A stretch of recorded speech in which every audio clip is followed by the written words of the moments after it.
through a process called the HPA axis. Now, I actually like to use this graph for pretty much everything that I talk about, but today we're going to be talking about the HPA axis dysfunction when it comes to cortisol dysregulation. So when we start from here, so our bodies are actually designed to handle stress. So this is a homeostasis. Now, in a healthy state, it is called homeostasis. So your body will probably get triggered by a stressful event. It's going to produce cortisol.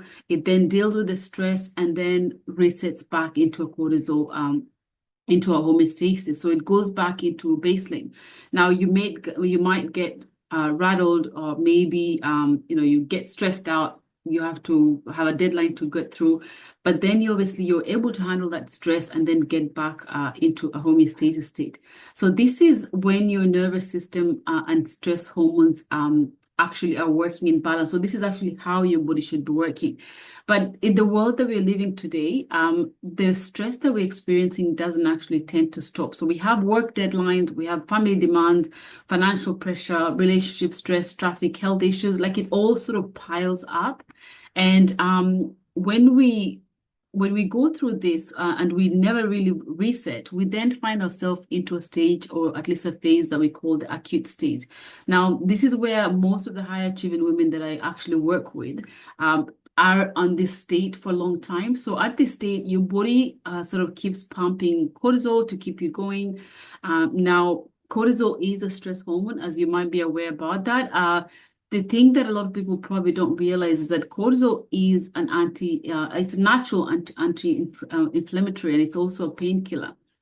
Now, the thing is that because cortisol needs energy quick, it actually breaks down your muscles, tissues, and also bone just to be able to release quick energy. So obviously, if there's a line out there or something's going on that you really need to go through a deadline, you're not going to need that cortisol, adrenaline to get the job done.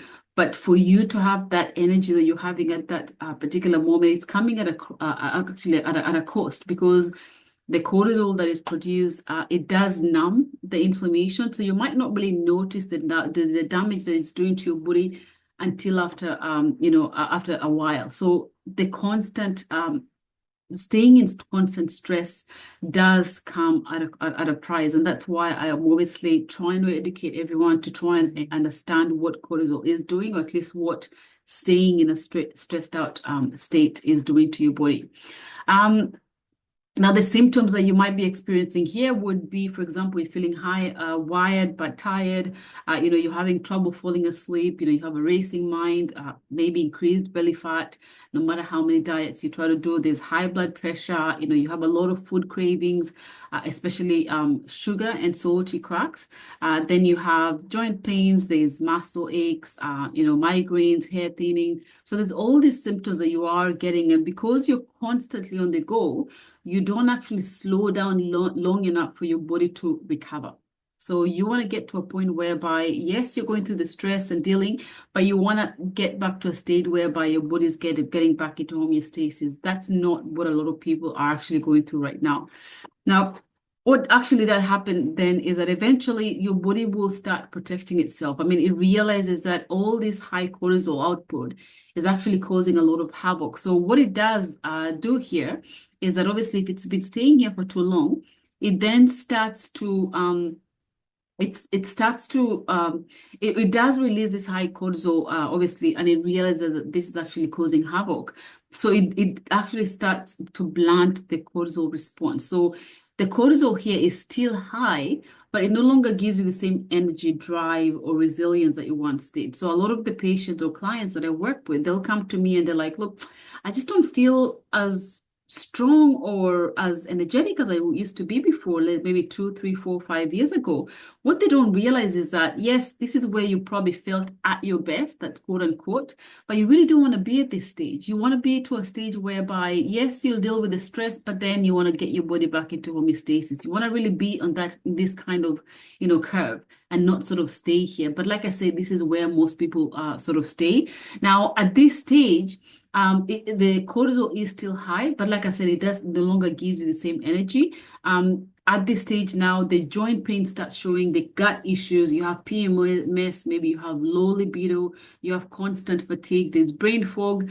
So all this starts showing up because the cortisol that was masking the pain that is obviously causing, like joint pain, muscle pain, because like I said, it does break down your muscle, tissues, and bone for quick energy. But as it reduces, you will start feeling the impact of that. And I feel, at least I find that a lot of women who experience this after working decades, maybe the corporate world, it starts showing here.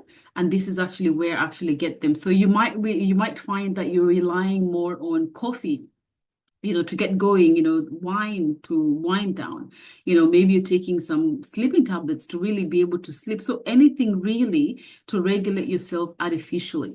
And this is a problem, or at least a cycle that a lot of people actually get. So your enthusiasm at this stage, so you're sort of like going down. So your enthusiasm at this stage sort of fades. You can't really push through as you used to before. So as it's going down here, so when you look at this, it's obviously, if you want to do a test, which is a test that I'll be conducting, it might have the same markers at home as homeostasis, but it's really not. You're struggling at this stage, and this is where most people actually find themselves.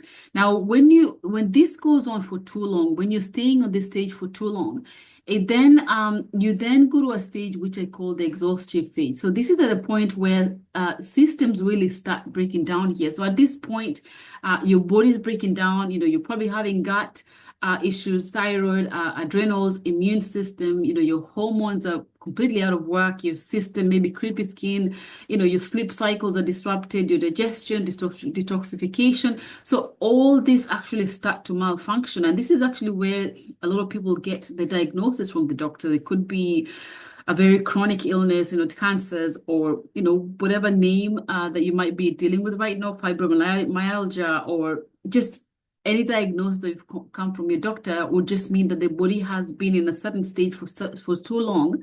And really right now, it's sort of like crashing. So at this stage, you might be experiencing chronic fatigue, burnout, digestive issues, autoimmune flare-ups, severe anxiety or depression. Maybe you have weight gain that just would not leave, hair loss, hands are actually cold. So there's a lot of symptoms during this time. But what I want you to understand is that, you're not actually broken. Your body has just been fighting you for this entire time, and you just haven't been taught how to support it. You want to get to a stage whereby you're figuring out what stage you're in. I mean, just from the quick, I guess, graph or discussion that I've mentioned, try and think about which stage do you think in. Do you think you're the stage whereby, you handle stress, you go back into homeostasis, or do you think you're at the stage whereby it's just go, go, go, go, go, go, you're not stopping, you don't even know how to stop, you don't put time out for yourself, or maybe you're at the stage right now whereby, you're not doing anything different, you're still in the same busy lifestyle or schedule, but you're not feeling like yourself. So you might be obviously dropping there, or you might be at this stage. So the first step really to healing is figuring out what stage you're in right now. And once you know that, you can then start unfolding into yourself and maybe getting yourself out of a survival mode and back into balance. So if you are ready to figure out what scale or what part of the scale you are, or if you want to start feeling like yourself again, just get in touch with me or comment or inbox me on Stressauma on IG, and we can have a chat to see, at least to figure out exactly where you are and how we can assist you to get that result.